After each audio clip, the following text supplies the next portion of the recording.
Hey everyone, welcome back to my channel. I'm Yvonne, the lady with the hammer. I'm just uncovering the surprise of what I'm going to be working on today. This woman doesn't live very far from me. She contacted me to see if I wanted it. Her house was all mid-century modern. Beautiful desk, as you'll see in a moment.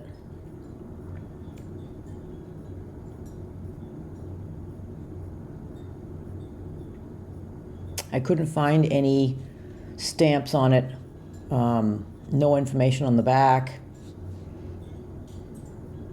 You can see the top is Formica. It's in great shape. The drawers are in awesome shape, just need a little cleaning on the inside. I did find a piece for the drawer front.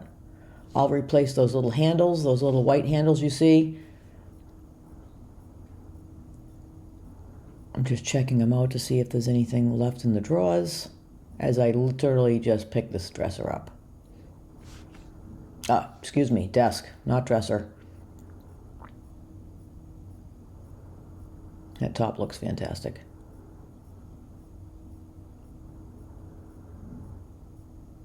You can see there's veneer missing on the handles.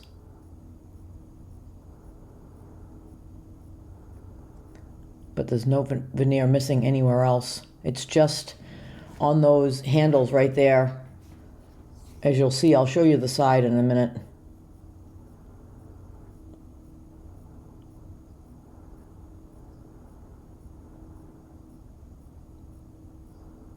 Nice joinery, look at that. Nice and clean, heavy wood. Couple of little scratches there, but that'll all be disguised when I oil it.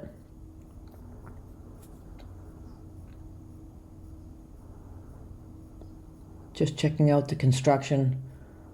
Oh, it's made really nice. Solid wood bottoms. Even this joinery on the back. Wood drawer slides. Fantastic construction. They just don't make it like that anymore. So I'm going to take these handles off. Just noticing the nice ribbing on the desk. So I was thinking about filling the holes, but if I fill the holes, there's no way to blend that in with all that striping on there, so you would see it. It would stick out like a sore thumb. And there's little metal things in the front of the dresser that the screw actually screws into. So you'd have to get those out and fill them, and then I didn't want to change the color of the desk. The desk is actually beautiful just by itself. So I'm trying to think of a way to enhance it.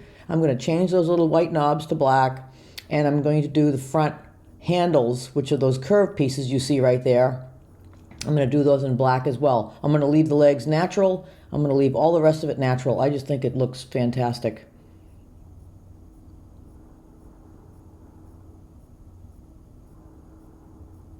And we all know that the slotted screws from the old dressers are very difficult to get out. So I have a little tiny screwdriver trying to push on it to get it out.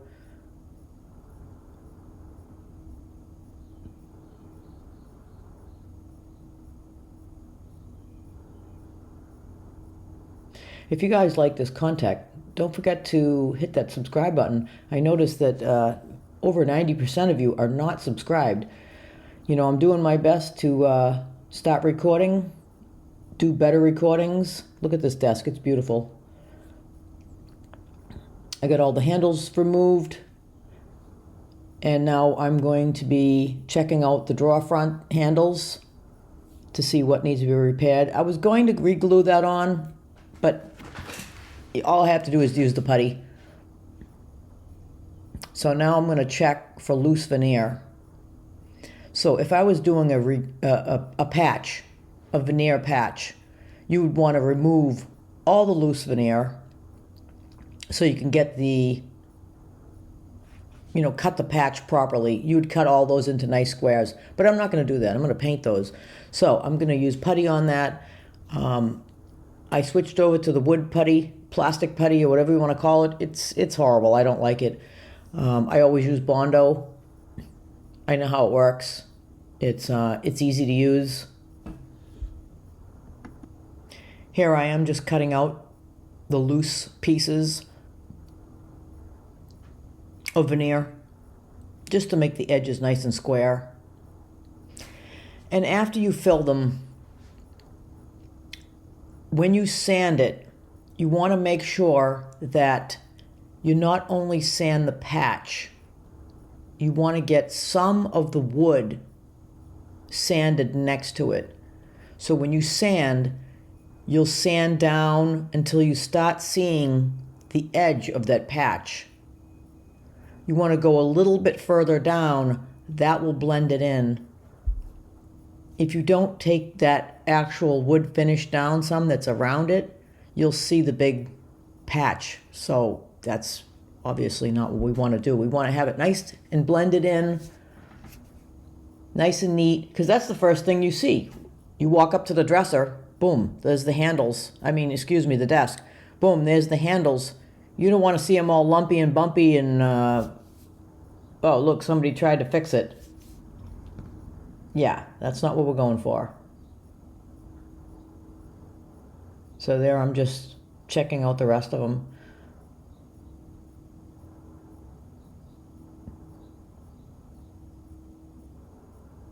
I somehow changed the settings on my husband's cameras and lost all the audio for this video. So I'm doing a voiceover. My first time. Seems like it's going okay. I don't know if you guys hear any noises in the background. I have a wind chime right where my forced hot air comes out, so it makes a little noise when the heater goes on, so you might hear that in the background.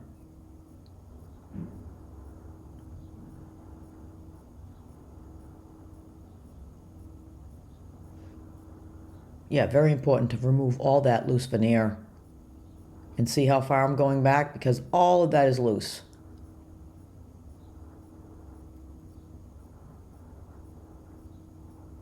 And really, if you wanted to get, fancy and take all that veneer off, you could take all that veneer off. You could sand those down and you could stain them a different color. You don't have to do veneer repair. It depends on who you're doing it for and what you're doing it for. If it's for a customer and they want it to be repaired, then that's what you do. See, nice big spot, nice and open. This is the stuff that I'm not a fan of. I picked it up because it's already mixed. So I'm not a fan. It's goopy and it doesn't move very well. Like, it's not very smooth when you go to put it on. I use a little tiny palette knife, an angled palette knife that works fantastic when you use Bondo. You just take a little piece of cardboard, you throw your Bondo on there, you mix up a tiny bit, you get it on your things. If you need a little more, you mix a little more Bondo. This stuff here is like dry and it's almost like, I'm just not a fan. I'm not a fan.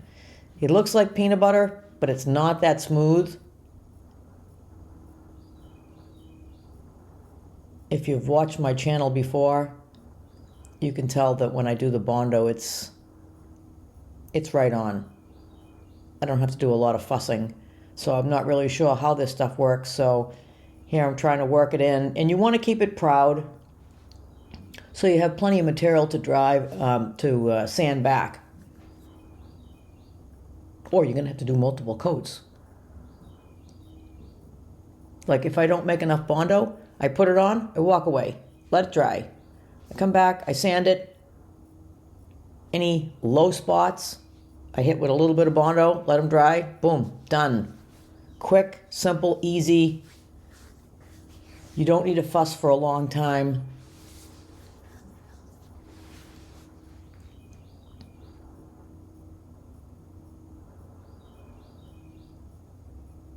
I don't know if you guys can hear the bird singing.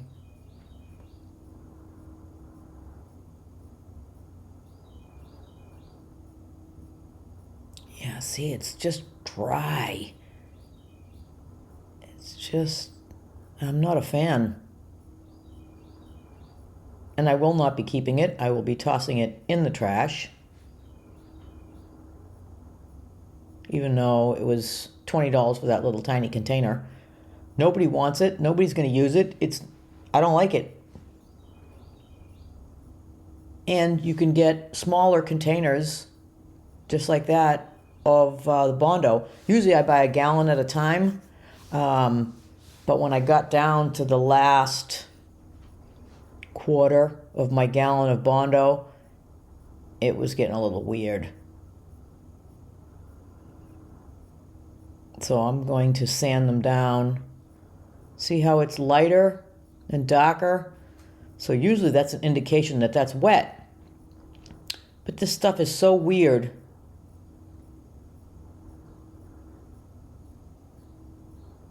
Yeah, 220. If you're not very good with a palm sander, do it by hand. Always wear hearing protection.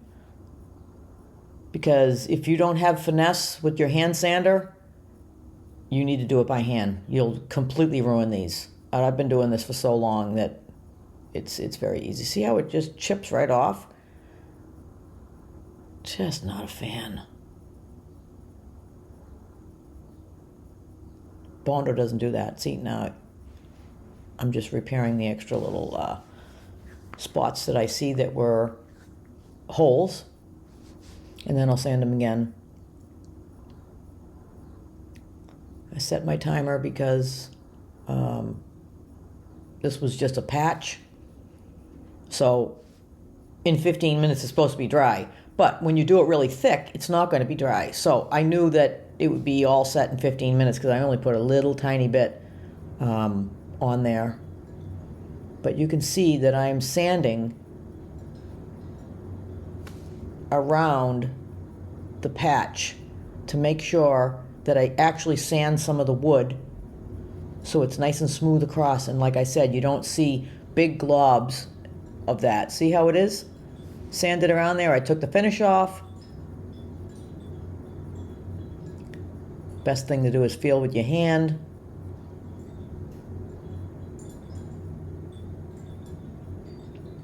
Worst comes to worst, do the hand sanding. Takes no time at all. Now, the wood that's been exposed around the patch has to have shellac on it or it will bleed through. So I'm just going to spritz it here with a little shellac. This is my favorite in the aerosol. I don't mess with the brush. All you have to do is spritz it a few times. Make sure you wear your respirator.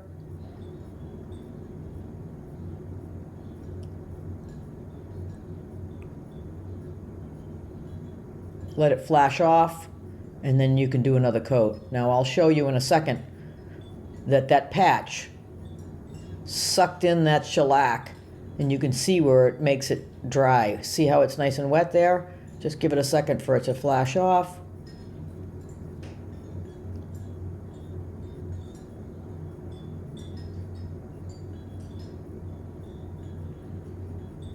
And now I'm just going to let that dry. I use this Restore. It's basically like an oil. I use that to get in the cracks. It has a little bit of color in it, but it works fantastic. So you could use a scratch coat, an oil scratch coat, but this, I like this better, so I tend to use this more often.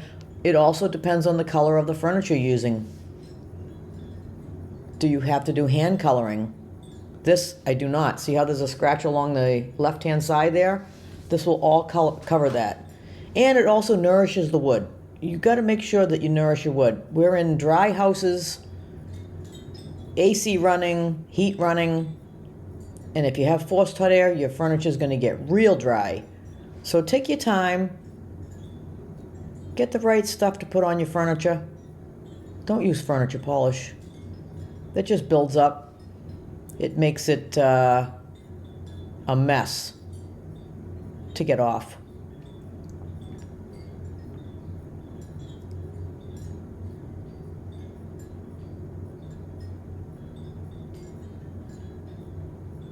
I'm just wiping off the excess. You don't want an oily film.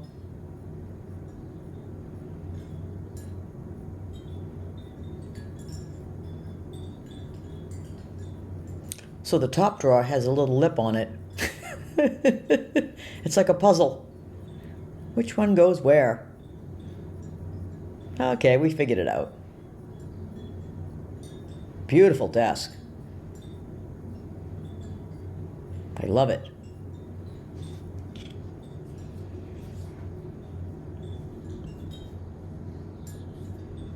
And we're going to get to our first coat of paint.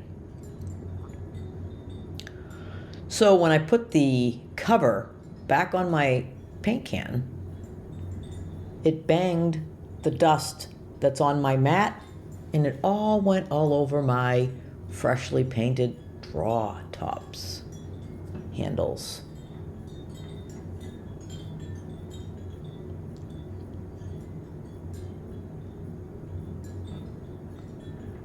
Doesn't matter how long the paint's been sitting, always make sure you stir it up really good. And then if you think you have it stirred up, stir it some more.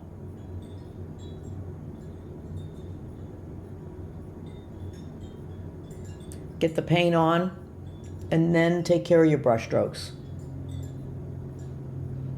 Make sure it's not dripping over the edges.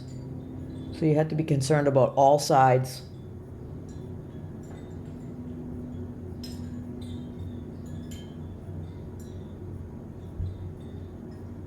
And you don't have to panic. Just take your time. Now I have a heater that blows behind me that heats my shop. So I have to be very careful that the heater is not blowing and blows these dry while I'm painting them.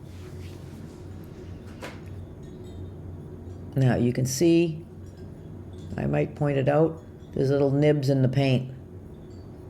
See all the little spots? Because when I put the cover back on the paint can, when I was banging it on with the hammer, it all bounced off my mat and fell onto all the drawers, while the handles, excuse me, while they were wet. So I sanded them down a little bit, got rid of the nibs, and then I'll do a couple more coats of paint. See, I just knocked the nibs down. You can see the dullness with the 220 sandpaper. You just want to do it real carefully. You don't want to dig into the existing paint that's already there. And the paint I'm using is enamel urethane. If you take your time and let it cure in between each coat, it dries hard as a rock. I'm feeling them to make sure that all the burrs are gone, all the little nibs in the paint. And I noticed when I held it up to the desk that you can see that part, so I had to paint that part and the side. And the cool thing is, the back of those are all numbered.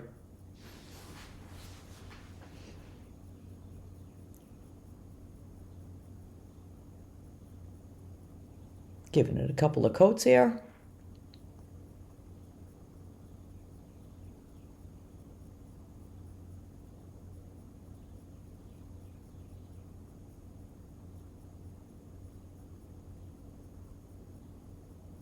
So if you have any drips,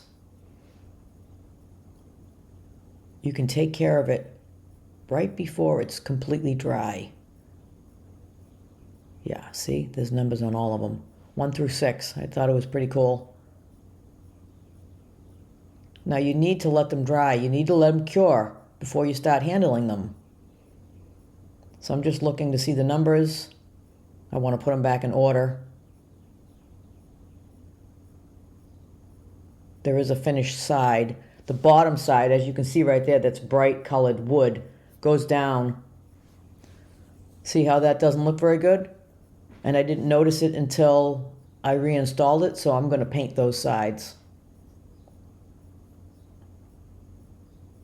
Just those portions right there.